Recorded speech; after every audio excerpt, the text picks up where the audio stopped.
A paz do Senhor Jesus, sejam bem-vindos a mais um vídeo. Nesse vídeo vamos estar vendo sobre o texto de Hebreus 6, versos 4 a 6. E aí, será que esse texto de Hebreus 6 fala mesmo sobre a perda da salvação? Vamos primeiramente ler esse texto, Hebreus 6, 4 a 6.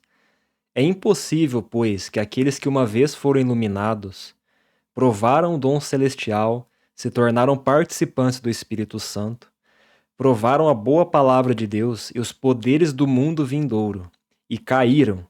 Sim, é impossível outra vez renová-los para arrependimento, visto que de novo estão crucificando para si mesmos o Filho de Deus e expondo-o à zombaria. Então esse texto vai falar sobre aqueles que foram participantes do Espírito Santo e caíram, e que é impossível para esses que provaram tudo isso, que é impossível renová-los para arrependimento. Estão crucificando o Filho de Deus novamente. Em outras palavras, aqui está falando da perda da salvação. Mas esse é um texto bem polêmico, assim, que tem muita discussão em cima dele. Se essa questão, se ele está falando mesmo sobre a perda da salvação ou não. Os calvinistas vão dizer que não, que aqui está falando de uma pessoa que, na verdade, nunca foi salva verdadeiramente. Vai ter muita discussão em cima disso. Só que antes de falar propriamente desse texto, de afirmar alguma coisa, vamos ver outras coisas antes. É só esse texto de Hebreus que fala desse assunto de perda de salvação?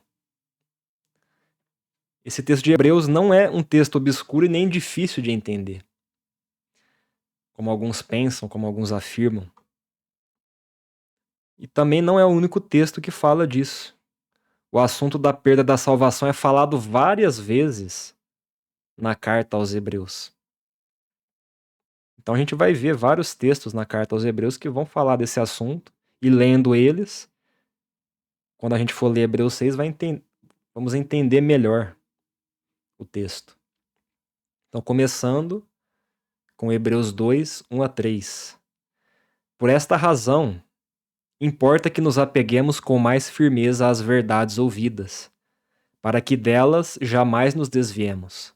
Porque se a palavra falada por meio de anjos se tornou firme, e toda transgressão ou desobediência recebeu justo castigo, como escaparemos nós se não levarmos a sério tão grande salvação?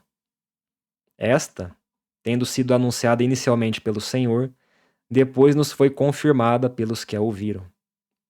Já começa aqui, então, esse assunto.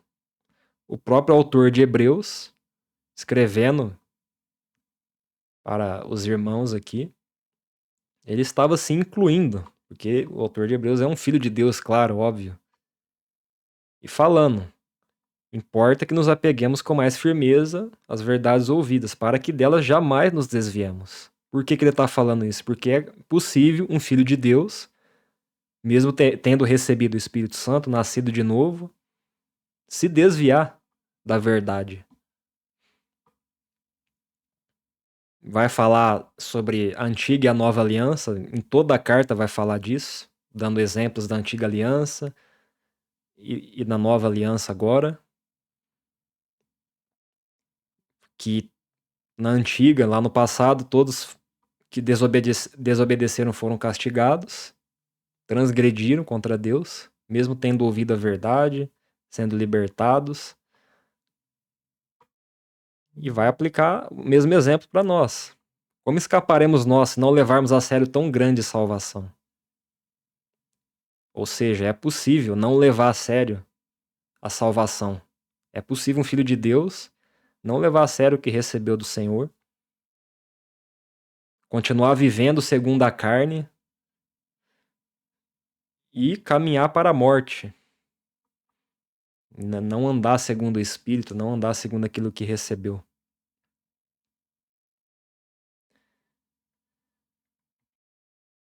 Hebreus 3:1. Por isso, santos irmãos, vocês que são participantes da vocação celestial, considerem atentamente o apóstolo e sumo sacerdote da nossa confissão, Jesus.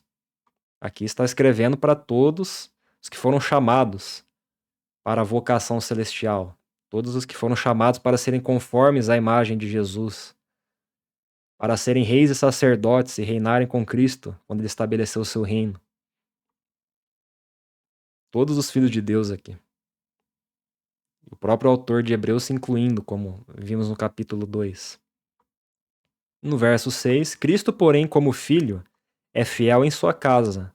Esta casa somos nós, se guardarmos firme a ousadia e a exultação da esperança. Esta casa somos nós, a igreja, todos os filhos de Deus. Está falando da habitação do Espírito Santo nos filhos de Deus, aqueles que receberam a Cristo. Mas tem uma condição aqui. Se guardarmos firme a ousadia e a exultação da esperança, se perseverarmos até o fim, é possível o Espírito Santo sair da pessoa. A gente vai ver isso mais adiante em outro texto de Hebreus.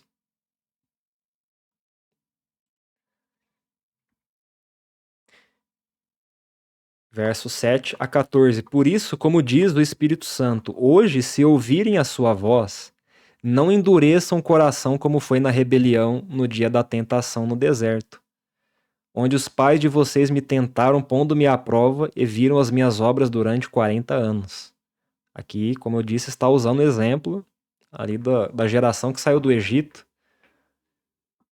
mas se rebelaram contra o Senhor, endureceram o coração. O autor de Hebreus está aplicando para nós a nova aliança, para não cairmos no mesmo erro deles. Por isso, me indignei contra esta geração e disse: o coração deles sempre se afasta de mim, e eles não conheceram os meus caminhos. Assim jurei na minha ira, não entrarão no meu descanso. Então, mesmo o Senhor tendo libertado o povo de Israel do Egito, feito tantos sinais, o coração deles se afastaram do Senhor. Rejeitaram os caminhos do Senhor. Então eles foram libertos do Egito, teve ali a salvação, a libertação deles, mas no caminho eles caíram. Eles não chegaram no fim da jornada. Eles não entraram ali na época na terra de Israel, na terra prometida, mas o autor de Hebreus vai pegar esse exemplo e aplicar para nós da nossa entrada no reino de Deus, quando Cristo voltar, estabelecer o seu reino. Prossegue dizendo: tenham cuidado, irmãos, para que nenhum de vocês tenha um coração mau e descrente que se afaste do Deus vivo. Pelo contrário, animem uns aos outros todos os dias, durante o tempo que se chama hoje, a fim de que nenhum de vocês seja endurecido pelo engano do pecado. Porque temos nos tornado participantes de Cristo, se de fato guardarmos firme até o fim a confiança que desde o princípio tivemos. Olha como ele é bem claro aqui, o autor, para a gente ter cuidado, para não ter um coração mau e descrente, para se afastar de Deus, igual aquela geração do deserto se afastou por causa da incredulidade, endureceram o coração. Mesma coisa pode acontecer com a gente aqui da Nova Aliança.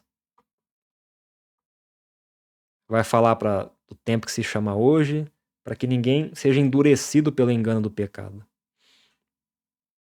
Para a gente não endurecer o coração, não continuar vivendo em pecado, nós nos tornamos participantes de Cristo. Porque recebemos o Espírito, fomos justificados pela fé, fomos salvos, fazemos parte do corpo de Cristo. Mas olha a condição aqui de novo: se de fato guardarmos firme até o fim a confiança que desde o princípio tivemos.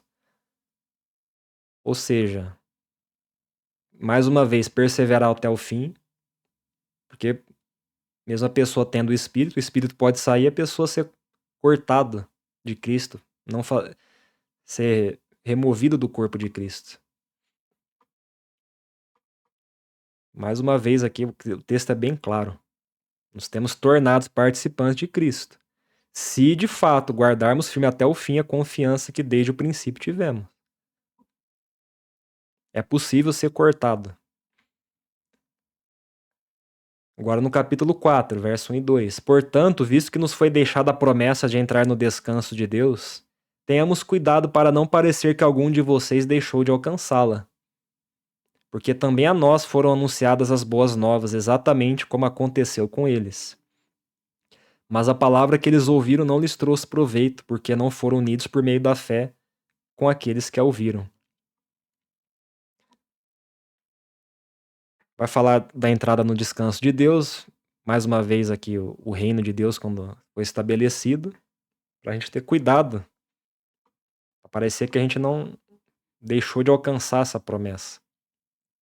Mais uma vez vai fazer a comparação com a geração do deserto, que eles ouviram também as boas novas, mas eles não perseveraram na fé. Eles endureceram o coração, foram incrédulos e no meio do caminho eles não conseguiram concluir a jornada. Versos 6 e 7. Visto, portanto, que resta entrarem alguns naquele descanso, e que por causa da desobediência não entraram aqueles aos quais anteriormente foram anunciadas as boas novas, de novo determina certo dia, hoje, falando por Davi, muito tempo depois, segundo antes tinha sido declarado. Hoje, se ouvirem a sua voz, não endureçam o coração. Verso 11. Portanto, esforcemo-nos por entrar naquele descanso, a fim de que ninguém caia, segundo aquele exemplo de desobediência. Esse texto aqui é bem claro, esse versículo. O esforço que a gente precisa fazer para entrar no reino. O descanso que está falando do sétimo dia, que vai falar do reino milenar, quando Cristo vier para reinar, a fim de que ninguém caia. A gente tem que se esforçar para não cair, igual a geração do deserto caiu e não entrou no descanso. Eles não entraram na terra prometida. Então presta que a fim de que ninguém caia. Tá falando da queda aqui. Isso aqui vai estar ligado com Hebreus 6. Hebreus 5, 8 e 9. Embora fosse filho, Jesus aprendeu a obediência pelas coisas que sofreu. E tendo sido aperfeiçoado, tornou-se o autor da salvação eterna para todos os que lhe obedecem. Jesus se tornou autor da salvação eterna para todos os que lhe obedecem. Então será salvo, entrará no reino aqueles que obedecem. É possível não obedecer, mesmo tendo recebido o Espírito. E Jesus mesmo fala que o discípulo não é maior que o seu mestre. Então, o que Jesus passou, também passaremos. Fala de tribulações, de sofrimentos, e que o próprio Jesus aprendeu a obedecer pelas coisas que sofreu. É a mesma coisa com a gente aprende, passaremos por sofrimentos também, por tribulações. Paulo mesmo fala que através de muitas tribulações importa que entremos no reino de Deus, para que sejamos aperfeiçoados, para que alcancemos maturidade, a estatura de Cristo.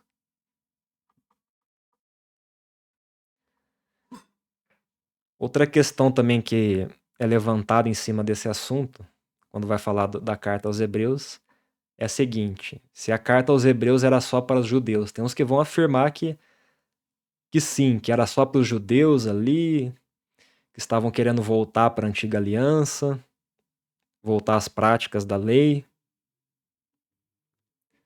É claro que tem isso, mas a carta aos Hebreus, ela foi escrita para todos os filhos de Deus. Tanto para judeus, que é a casa de Judá, como para gentios, que é a casa de Israel. Judeus e gentios da nova aliança, para todos os filhos de Deus da nova aliança. As duas casas de Israel.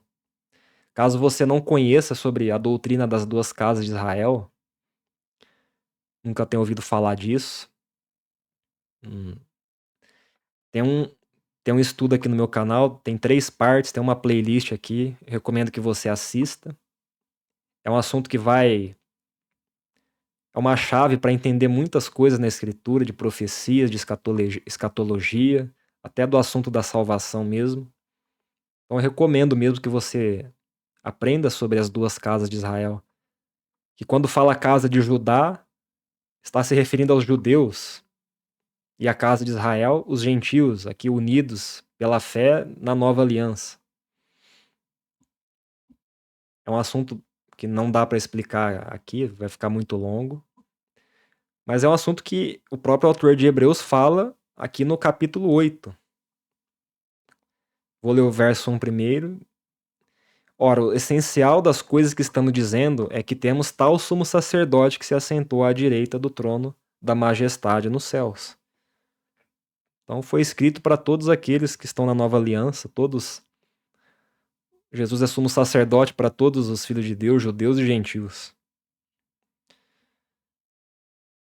Então Hebreus 8, 6 a 13 vai falar sobre o assunto das duas casas de Israel. E aqui não se refere só a judeu. Mas agora Jesus obteve um ministério tanto mais excelente, quanto é também mediador de superior aliança instituída com base em superiores promessas. Vai falar da nova aliança aqui. Porque se aquela primeira aliança tivesse sido sem defeito, de maneira alguma estaria sendo buscado lugar para uma segunda aliança. E de fato, repreendendo-os, diz. Aqui o autor de Hebreus vai fazer uma citação direta da profecia de Jeremias 31, versos 31 a 34.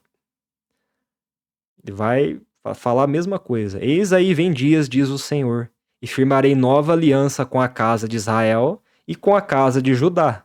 Não segundo a aliança que fiz com seus pais, no dia em que os tomei pela mão para os tirar da terra do Egito, pois eles não continuaram na minha aliança, e eu não dei atenção a eles, diz o Senhor.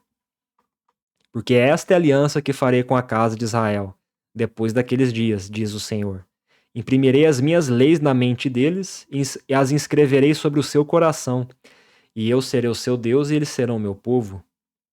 E não ensinará jamais cada um ao seu próximo, nem cada um ao seu irmão, dizendo: Conheço o Senhor, porque todos me conhecerão, desde o menor até o maior deles. Pois para com as suas iniquidades usarei de misericórdia, e dos seus pecados jamais me lembrarei. Quando ele diz nova aliança, torna antiquada a primeira. Ora, aquilo que se torna antiquado e envelhecido está prestes a desaparecer. Então o texto está falando de nova aliança, vai falar da antiga aliança e nova aliança. E quem que faz parte da nova aliança? Todos aqueles que creram em Cristo, receberam o Espírito Santo, tanto judeus como gentios. Com quem que Jesus fez uma nova aliança? Com judeus e gentios.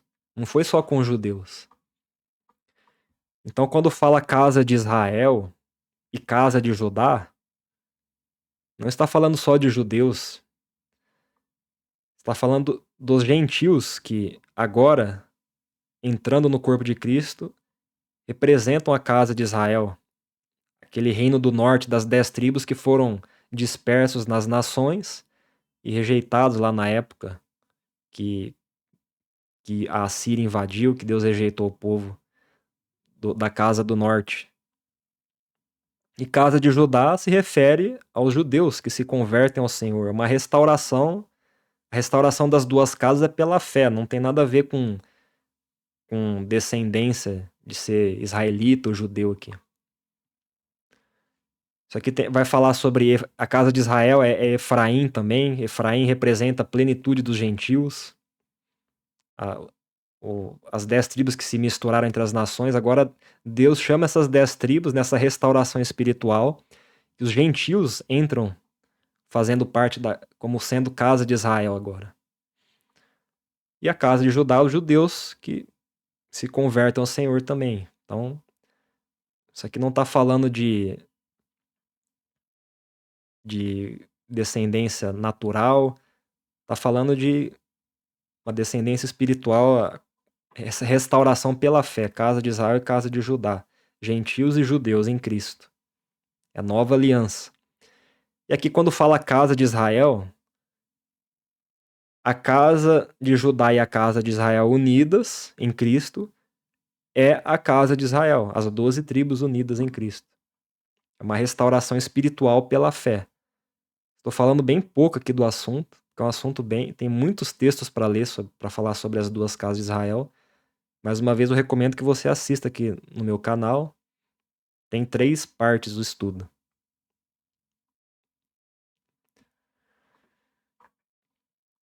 Aqui em Hebreus 7 vai falar o seguinte, versos 24 e 25. Jesus, no entanto, porque continua para sempre, tem o seu sacerdócio imutável. Por isso também pode salvar totalmente os que por ele se aproximam de Deus, vivendo sempre para interceder por eles. Então esse é um texto que fala que Jesus, como sumo sacerdote da ordem de Melquisedeque, está sempre intercedendo por nós, os filhos de Deus. E que pode salvar totalmente os que se aproximam dele. Alguém poderia dizer, então, baseado nesse texto, então não é possível um filho de Deus perder a salvação. Aqui está falando que Jesus está sempre intercedendo por esses que se achegam a ele, que pode salvar totalmente. Será que é isso mesmo que o texto está falando? Sim, ele está sempre intercedendo por nós. Mas isso significa que a gente não pode, que é impossível a gente resistir ao Espírito Santo? Então essa é uma pergunta a se fazer. E é o que a gente vai ler aqui em Hebreus 10 sobre esse assunto, versos 26 a 31. Porque se continuarmos a pecar de propósito, depois de termos recebido conhecimento da verdade, já não resta sacrifício pelos pecados. Aqui o autor de Hebreus está se incluindo também. Está falando para todos os filhos de Deus. Aqueles que conheceram a verdade e mesmo assim escolher viver pecando, vivendo segundo a carne, que nem lá em Romanos fala. Se vivermos segundo a carne, caminharemos para a morte. Aqui é morte espiritual e perda de salvação. Não está falando de uma morte natural aqui, é morte espiritual mesmo. Já se continuarmos nesse caminho, não resta sacrifício pelos pecados. Ou seja, se a pessoa resistir, endurecer o coração, insistir, viver em pecado, vai chegar uma hora que não vai adiantar Jesus interceder mais. A pessoa escolheu resistir ao Espírito. Vamos continuar lendo. Pelo contrário, resta apenas uma terrível expectativa de juízo e fogo vingador prestes a consumir os adversários. A pessoa se tornou inimigo de Deus. Mesmo antes tendo sido filho de Deus, recebido o Espírito. Quem tiver rejeitado a lei de Moisés morre sem misericórdia pelo depoimento de 2 ou 3 testemunhas. E falando da antiga aliança, o que acontecia, quem rejeitasse. Imaginem quanto mais severo deve ser o castigo daquele que pisou o Filho de Deus, profanou o sangue da aliança com o qual foi santificado e insultou o Espírito da graça. Então o texto é bem claro. Vai falar daqueles que rejeitaram na antiga aliança, a lei de Moisés, e agora na nova aliança, aquele que rejeitou o Filho, profanou o sangue da aliança com o qual foi santificado. A pessoa foi santificada pelo sangue de Cristo. Estava na nova aliança, insultou o Espírito da graça, blasfemou. Pois conhecemos aquele que disse: a mim pertence a vingança, eu retribuirei. E outra vez o Senhor julgará o seu povo. É o seu povo de propriedade particular, o seu povo eleito. Os filhos de Deus que rejeitaram, que profanaram o sangue da aliança, fazia parte da nova aliança, tinha o Espírito, mas insultou o Espírito. O texto é bem claro aqui. Horrível coisa é cair nas mãos do Deus vivo.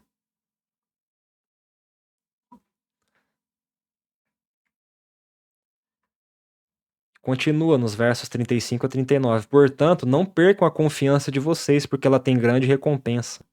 Vocês precisam perseverar para que, havendo feito a vontade de Deus, alcancem a promessa. Porque ainda dentro de pouco tempo aquele que vem virá e não irá demorar. Mas o meu justo viverá pela fé. E se retroceder, dele a minha alma não se agradará. Nós, porém, não somos dos que retrocedem para a perdição, mas somos da fé para a preservação da alma. Então o justo viverá pela fé, mas aqui fala, se retroceder, Deus não vai se agradar dele. É possível o justo retroceder na caminhada de fé. Mesmo tendo o Espírito, sendo justificado pela fé, retroceder para a perdição. Perder a salvação e ir para o lago de fogo e enxofre. Voltando nesse texto aqui, quando vai se falar nesse assunto da perda da salvação, se pergunta assim, eu já ouvi, né? Ah, mas como que funciona esse negócio de perder a salvação? A pessoa foi salva, aí pecou, aí perdeu a salvação já. Aí a pessoa confessa, ela recebe de novo a salvação, pecou, perde de novo, perde e recebe de novo, perde e recebe. É assim que funciona? É claro que não. É óbvio que não. Não é cometer um pecado e perder a salvação. A gente tem que ler outros textos da Escritura também. É continuar vivendo no pecado. Não se arrepender. Deus dá tempo a pessoa se arrepender, mas a pessoa continua caminhando segundo a carne, praticando as obras da carne, não andando segundo o Espírito, não se arrepende, e a pessoa está ali, o Espírito fala com a pessoa para a pessoa sair daquele pecado. Jesus está intercedendo, tá querendo que a pessoa, aquele filho de Deus se arrependa e saia daquele caminho que vai levar à morte. Então não é um pecado que a pessoa comete e perde a salvação, depois recebe, não existe isso. A pessoa é um caminho que a pessoa vai percorrendo. Deus dá tempo a pessoa se arrepender. Só que a pessoa ela pode rejeitar, resistir ao espírito, endurecer o coração e vai entristecendo o espírito. Até que pode chegar um momento que ela cruza um limite que acontece isso aqui. Profana o sangue da aliança, insulta o espírito da graça, o espírito sai da pessoa. E aí ela perde a salvação mesmo e não tem mais como ela se arrepender. É o que vai acontecer lá no texto de Hebreus 6, é o que está falando aqui também. Não é a pessoa pecou uma vez ali e acontece isso. A pessoa vai permanecendo naquilo, até entristecer o espírito, vai entristecendo, não se arrepende, até o momento que ela cruza um limite que não dá mais. Ficou a consciência cauterizada, endureceu o coração e perde a salvação. Agora no capítulo 12, verso 1. Portanto também nós, visto que temos a rodear-nos tão grande nuvem de testemunhas, livremo-nos de todo o peso e do pecado que tão firmemente se apega a nós, e corramos com perseverança a carreira que nos está proposta. Mais uma vez o autor de Hebreus se inclui aqui, ele sendo um filho de Deus, para nos livrar do pecado, do peso, de todo embaraço que nos impede de completar a carreira que nos está proposta. Ou seja, tem o início da fé, tem uma carreira a se percorrer e tem o fim da fé.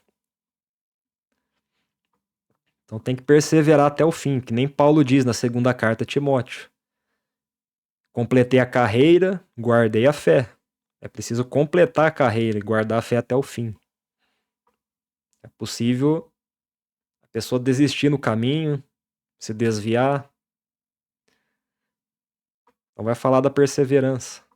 versos 14 a 17. Procurem viver em paz com todos e busquem a santificação, sem a qual ninguém verá o Senhor.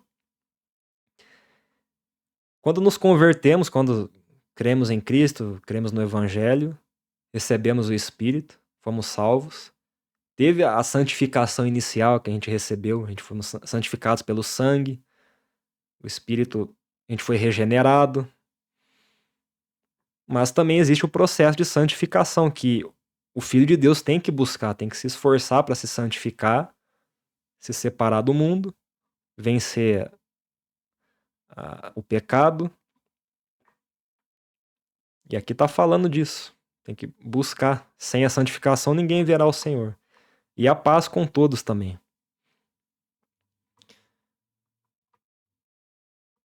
Continuando. Cuidem para que ninguém fique afastado da graça de Deus, e que nenhuma raiz de amargura brotando cause perturbação, e por meio dela, muitos sejam contaminados.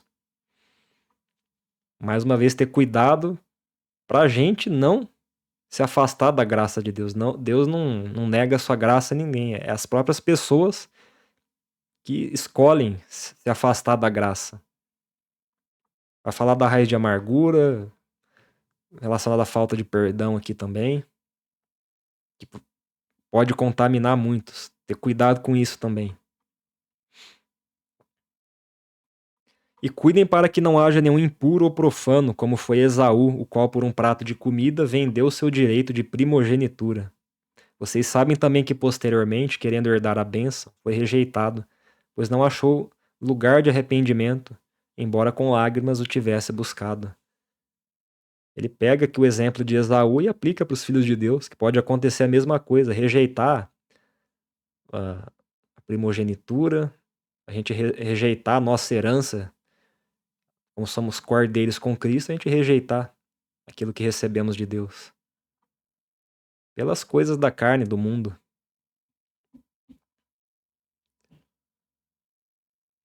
E Esaú, mesmo com lágrimas, não conseguiu se arrepender, não achou lugar de arrependimento. Isso aqui está relacionado com Hebreus 6 também. É impossível se arrepender aqueles que caíram. Verso 25. Tenham cuidado e não se recusem a ouvir aquele que fala, pois se os que se recusaram a ouvir quem divinamente os advertia na terra não escaparam, muito menos escaparemos nós se nos desviarmos daquele que dos céus nos adverte. Está falando novamente da antiga aliança, dando exemplo, ali com a geração no deserto, com Moisés, com Israel, e aplicando para nós o mesmo exemplo. E o juízo na graça é maior do que na lei. O autor de Hebreus está se incluindo aqui também. Se nos desviarmos, é possível se nos desviar daquele que divinamente nos adverte no céu. Versos 28 e 29. Por isso, recebendo nós um reino inabalável, retenhamos a graça, pela qual sirvamos a Deus de modo agradável, com reverência e temor, porque o nosso Deus é fogo consumidor. A gente recebeu o reino nos nossos corações pelo Espírito. O reino ainda não foi estabelecido literalmente, mas será futuramente. Mas vai falar de reter a graça aqui. É possível a pessoa receber a graça, mas não reter ela. Receber a graça em vão. Lá em 2 Coríntios 6, vai falar disso. Não recebam a graça de Deus em vão. Então a graça não é irresistível. É possível um filho de Deus resistir à graça. E finalmente, voltando para o texto de Hebreus 6, agora dos versos 4 a 8, a gente pode entender melhor o texto. É impossível, pois, que aqueles que uma vez foram iluminados, provaram o dom celestial, se tornaram participantes do Espírito Santo, provaram a boa palavra de Deus e os poderes do mundo vindouro, e caíram. Sim, é impossível outra vez renová-los para arrependimento, visto que de novo estão crucificando para si mesmos o Filho de Deus e expondo-o à zombaria. Porque a terra que absorve a chuva que frequentemente cai sobre ela e produz plantas úteis para aqueles que a cultivam recebe bênção da parte de Deus. Mas se produz espinhos e ervas daninhas, é rejeitada e está perto da maldição. e o seu fim é ser queimada. Então o texto aqui é bem claro, aqueles que foram iluminados, é Deus que ilumina o entendimento da pessoa, através do Espírito, da graça dele. Provaram o dom celestial, a salvação, a fé, se tornaram participantes do Espírito Santo, a pessoa recebeu o Espírito Santo, fez parte do corpo de Cristo. Como que esse texto não está falando de alguém que foi salvo? Como alguns afirmam que é isso? Provaram a boa palavra de Deus e os poderes do mundo vindouro. A pessoa recebeu o Espírito, foi regenerada, foi salva, fez parte do corpo de Cristo e caíram. E como eu tinha dito lá, a questão do pecar lá e perder a salvação. Esse cair aqui não é qualquer queda, é aquela queda definitiva mesmo, que a pessoa não se levanta mais. Continua vivendo naquela vida de pecado até que ultrapassou um limite. Sim, é impossível outra vez renová-los para arrependimento. Porque é o que aconteceu lá, o texto de Hebreus 10. Profanou o sangue da aliança e insultou o Espírito da graça. O Espírito saiu, e o que convence a pessoa de pecado, para a pessoa se arrepender, é o Espírito Santo, mas o Espírito já saiu, então a pessoa não consegue se arrepender mais, já endureceu o coração e cauterizou a consciência. Filho de Deus. Visto que de novo estão crucificando para si mesmos o Filho de Deus, expondo-o à zombaria. Aqui, bem clara a imagem, estão crucificando de novo Jesus.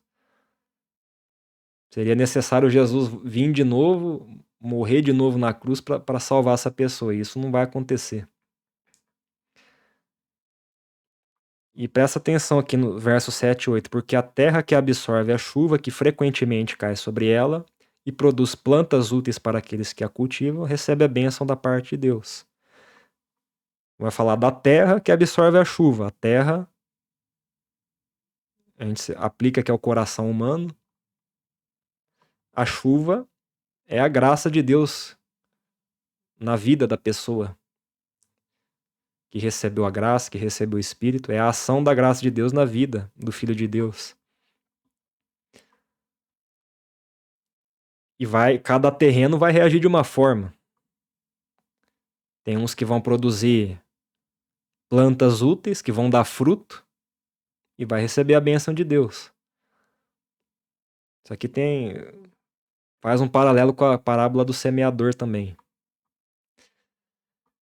Mas, se produz espinhos e ervas daninhas, é rejeitado e está perto da maldição. E o seu fim é ser queimada. Então, é uma terra que recebeu a chuva. Aqui está falando da pessoa que recebeu o Espírito, mas resistiu ao Espírito, resistiu à graça, não reteu a graça, não produziu frutos. Jesus mesmo falou, produzam frutos dignos de arrependimento. A pessoa não perseverou e produziu ervas daninhas e espinhos. Perto está da maldição e o fim é ser queimada. Então fala da perda da salvação, sim, esse texto, do Filho de Deus, e condenação ao lago de fogo e enxofre.